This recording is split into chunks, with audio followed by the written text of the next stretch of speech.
కలిసివేశారు, Bible చించివేశారు. ఎక్కువ శాతము క్రైస్తవులు టార్గెట్ చేశారు. ఈ మధ్య కాలంలో కూటమి ప్రభుత్వం వచ్చిన తర్వాత ఎక్కువ శాతం క్రైస్తవులు టార్గెట్ చేశారు. అంటే ఈ భారతదేశంలో వాళ్ళ నినాదం ఏమిటి అంటే ఒకటే, హిందూ దేశం, హిందుస్థాన్.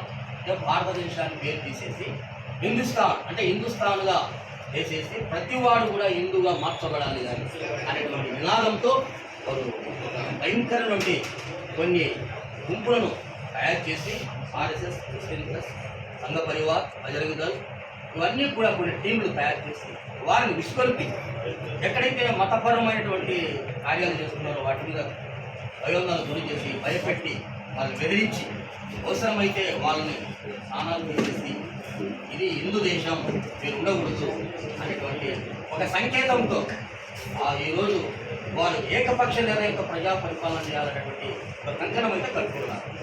ఏది ఏమైనా భారతదేశం ప్రమాదం అనే పరిస్థితి అయితే వచ్చింది. దీన్ని మనం ఎదుర్కోవాలంటే అందరం ఏకదాటిగా రావాలి. అందుబట్టి ఈరోజు భారతదేశంలో రాజ్యాంగ వ్యతిరేక చట్టాలు, రాజ్యాంగపరమైన వ్యతిరేక చట్టాలు బీజేపీ నిర్ణయించింది. అందులో భాగంగా 11 రాష్ట్రాలలో మతతత్వ చట్టాలు తెచ్చారు. ఈ 11 రాష్ట్రాల మతతత్వం ఎక్కడ కూడా మత ప్రచారం అనేది మీరు చేయకూడదు, ఒక ఆర్టిమేట్. ఒకవేళ అలా చేస్తే ఆ పాస్టర్ గారికి కఠినమైన శిక్ష, బైబిల్ ఎక్కడ బయట తీసుకుని పోయేదానికి లేదు, ప్రార్థనా మందిరంలో కూడా ప్రార్థన చేసుకునేటువంటి పరిస్థితులు అయితే ఉండవు. ఇటువంటి పరిస్థితి కఠినమైనటువంటి ఒక చట్టాలు అయితే తేవడం జరిగింది. తర్వాత గో సంరక్షణ చట్టం తెచ్చారు. అలాగే ఇప్పుడు ఒక్కోడు సవరణ చట్టం అంటే ముస్లిం యొక్క ఆస్తులన్నింటినీ కూడా కార్పొరేట్ సంస్థలకి తాకట్టు పెట్టి వారికి అన్యాయం చేయాలని ఈ యొక్క బీజేపీ ఒక భయంకరమైన కుట్ర అయితే చేసింది. దీన్ని అన్ని రాజకీయ పార్టీలు అడ్డుకున్నాయి. ఈరోజు భారతదేశంలో అన్ని రాష్ట్రాలలో కూడా భారీ స్థాయిలో ఈ ఒక్కోటు సవరణ విషయంలో కేంద్ర ప్రభుత్వము కనుగొని దిగి వచ్చేంత వరకు కూడా పోరాటాలు అయితే చేశారు. కానీ ఈ యొక్క నరేంద్ర మోడీ యొక్క నిర్ణయం ఏమిటంటే ఏది ఆయన ఈవీఎం మిషన్లతో గెలిచాడు. భారతదేశంలో ఆయనకు ఉన్నటువంటి ధైర్యం ఏమిటంటే ఈవీఎం మిషన్. వీటి ద్వారా ట్యాంపరింగ్ చేసుకొని 13 సంవత్సరాల నుంచి ఈ దేశానికి ఆయనకి ఏమీ చేసింది ఏమి లేదు, కానీ ఏమి లేదు. నల్లధనం తెచ్చి తెల్లధనం చేస్తానన్నాడు, అన్నీ చేస్తానన్నాడు, అన్నీ పోయినాయి. నేను ఈ దేశానికి కాపాడాదాడు అన్నాడు, ఏమి లేదు. విదేశాలకు 1000 కోట్లు తరలించాడు, ఉద్యోగాలు 2 కోట్ల ఉద్యోగాలు వేస్తున్నాడు, ఏది చేయలేదు. కానీ అన్నీ కూడా ఈ దేశంలో నష్టం తప్ప ఆయన చేసింది శూన్యం. కాబట్టి భారతీయులైన మనం అందరం కూడా ఈ దేశంలో సెక్యులరిజం అనగా భారతదేశంలో అన్ని మతాలు, అన్ని కులాలు సమానత్వం కలిగిన భారతదేశంలో చిచ్చు పెట్టి కులతత్వం, మతతత్వం తెచ్చి భారతదేశాన్ని విచ్ఛిన్నం చేస్తూ వారే ఈ యొక్క దేశాన్ని పరిపాలన చేయాలని ఏకపక్ష నిర్ణయానికైతే వాళ్ళు వచ్చారు. అంటే భారతదేశంలో ఒక హిందూజాన్ని తెచ్చి మేమే ఉండాలి, మాదే ఆధిపత్యం అనేటువంటి రీతిలో వారి యొక్క ఫోకస్ పెట్టారు. అయితే ఈరోజు ప్రతి పాస్టర్ని టార్గెట్ చేశారు, ప్రతి ముస్లిమ్స్ను టార్గెట్ చేశారు. ఒక ముస్లిం పైన ఒక మసీదుకి పైకి వెళ్ళి వాళ్ళు ఏం చేశారంటే ఒక జెండా నాటారు. అక్కడ ఏం నినాదం చేస్తాడంటే జై శ్రీరామ్ నినాదం చేస్తారు.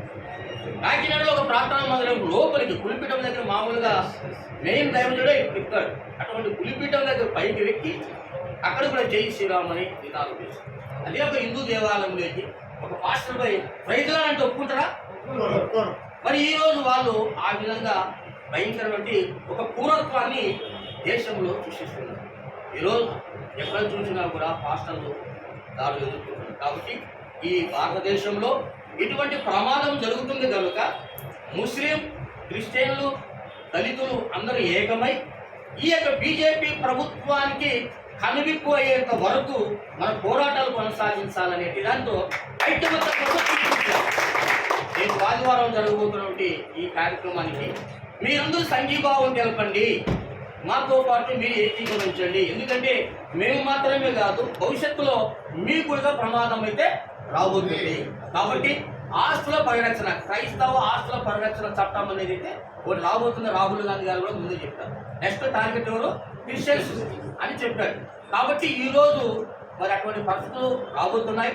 అందరూ కూడా ఏకమై క్రైస్తవులు, ముస్లింలు, దళితులు అందరూ కూడా భారతదేశంలో ఉన్న ప్రతి పౌరుడు తనకు జరిగినటువంటి అన్యాయాన్ని ప్రతిఘటించి తనకు జరిగిన నష్టానికి ప్రతిఘటించి ఈ పోరాటంలో నేను సైతం అనేటువంటి పోరాటానికి ముందుకు రావాలి.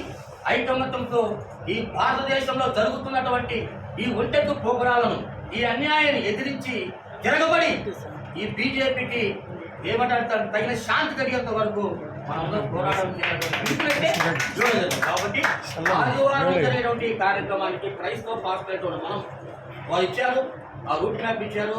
ఆ రూట్ మ్యాప్ ప్రకారంగా ఎక్కడైతే మీకు అనుకూలమైన సమయాన్ని బట్టి అక్కడ మనం జాయిన్ అయ్యి పార్టిసిపేట్ చేసి మనం కూడా మనవంతుగా దీంట్లో మనము పనిచేయాలి. ఎందుకంటే ఇది కేవలము ఒక ముస్లింకు జరిగిన నష్టం కాదు, రాబోయే భవిష్యత్తులో క్రైస్తవులకు జరుగుతుందనేటువంటి ఉద్దేశంతో మీరు కూడా రమ్మని వారు మనం పిలిచారు. ముస్లింలు, క్రైస్తవులు, దళితులు ఏకమై ఈ యొక్క కార్యక్రమాన్ని విజయవంతం చేసి కడపలో కడపలో ఒక ఉద్యమాన్ని అయితే మాత్రము చాలా చక్కగా నిర్వహించి ఈ యొక్క బీజేపీకి కనిపి కలిగేంత వరకు ఈ పోరాటంలో ముందు మనం కొనసాగించాలని కూడా ఈ సందర్భంగా విజయభాస్కర్ గారు చాలా మంచి సందేశాన్ని ఇచ్చడం జరిగింది. దాంట్లో ఒక కరెక్షన్ ఏమంటే అన్నగారు చెప్పినట్టుగా హిందూ సోదరులు, అందరూ హిందూ సోదరులు ఆ స్వభావాలు కలిగిన వ్యక్తులు కాదు. ఎవరో ఒక 10 నుంచి 20% మంది మాత్రం, 80% మంది బాగా ఆలోచన చేసేవాళ్ళు ఉంటారు. సెక్యులర్ స్వభావాలు కలిగిన హిందూ సోదరులు కూడా ఉంటారు. వాళ్ళు కూడా ఖచ్చితంగా పార్టిసిపేట్ చేస్తారు. ఎవరో కొందరు మత చాందస్తవాదులు ఉండవచ్చు, వాళ్ళు మాత్రమే ఎగ్జిబిషన్ అది. ఎందుకంటే ఎవరో కొందరు చేస్తారంటే